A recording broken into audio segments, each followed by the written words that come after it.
पूर्व एमएलसी ब्रजेश सिंह पूर्वांचल की राजनीति का वो नाम जो पिछले 3 दशकों से कभी सुर्खियों में रहा तो कभी पर्दे के पीछे रहकर सियासी बिसात बिछाता रहा।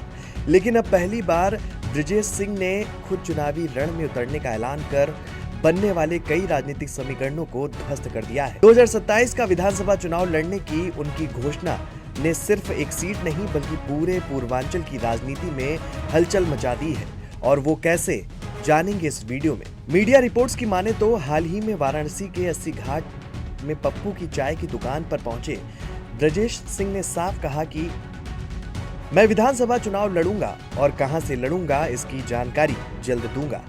इस एक बयान ने पूर्वांचल की राजनीति में नई बहस छेड़ दी। अभी तक वे पर्दे के पीछे रहकर चुनावी रणनीति बनाने, उम्मीदवार तैयार करने और संगठनात्मक प्रभाव के लिए जाने जाते रहे हैं, लेकिन अब पहली बार वे खुद जनता के बीच जाकर चुनावी मैदान में उतरने जा रहे हैं। उन्होंने ये भी कहा कि मैं रघुवंशी हूँ, वचन देता हूँ कि आपकी किसी पीड़ा में प्राण देकर शामिल होऊंगा।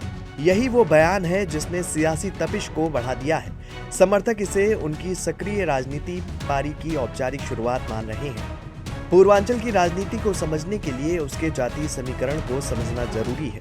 अनुमानित तौर पर इस क्षेत्र में राजपूत 11 से 13%, यादव 12 से 14%, मुस्लिम 17 से 19%, दलित 20% के आसपास, भूमिहार 4 से 6%, कुर्मी 6 से 8%, राजभर 4 से 5% और निषाद समाज 4 से 6% माना जाता है।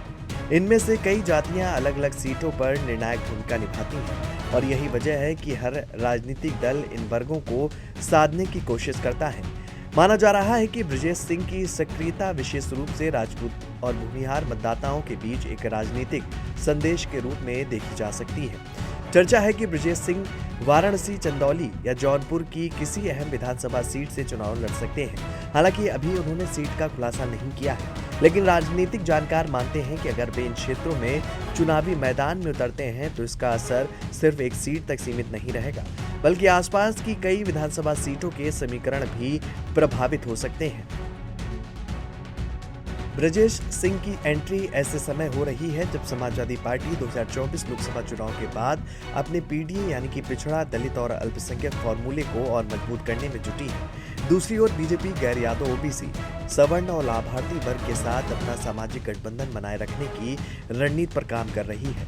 ऐसे में अगर ब्रजेश सिंह किसी दल के साथ चुनाव लड़ते हैं या निर्दलीय मैदान में उतरते हैं तो कई सीटों पर मुकाबला पहले से अधिक दिलचस्प हो सकता है। पूर्वांचल की राजनीति में एक और बड़ा बदलाव मुख्तार अंसारी के निधन के बाद देखने को मिल रहा है। सालों तक मुख्तार बनाम ब्रजेश सिंह की चर्चा इस क्षेत्र की राजनीति का अहम हिस्सा रही। अब जब ब्रजेश सिंह खुद चुनाव लड़ने की तैयारी में है तो कई राजनीतिक जानकार इसे बदलते शक्ति संतुलन के रूप में देख रहे हैं और उनके परिवार की राजनीतिक मौजूदगी पहले से ही है।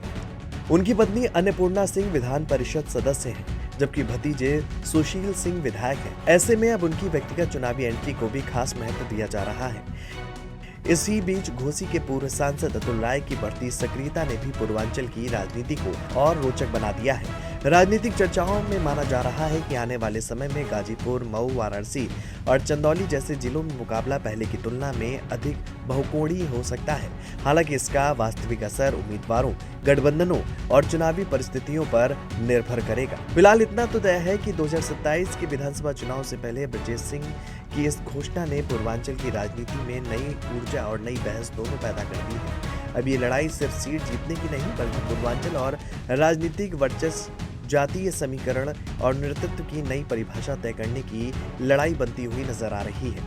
आने वाले महीनों में ब्रजेश सिंह किस सीट से उतरते हैं, किस दल के साथ चुनाव लड़ते हैं और जनता उनके इस राजनीतिक सफर को कितना समर्थन देती है, ये आने वाला वक्त बताएगा।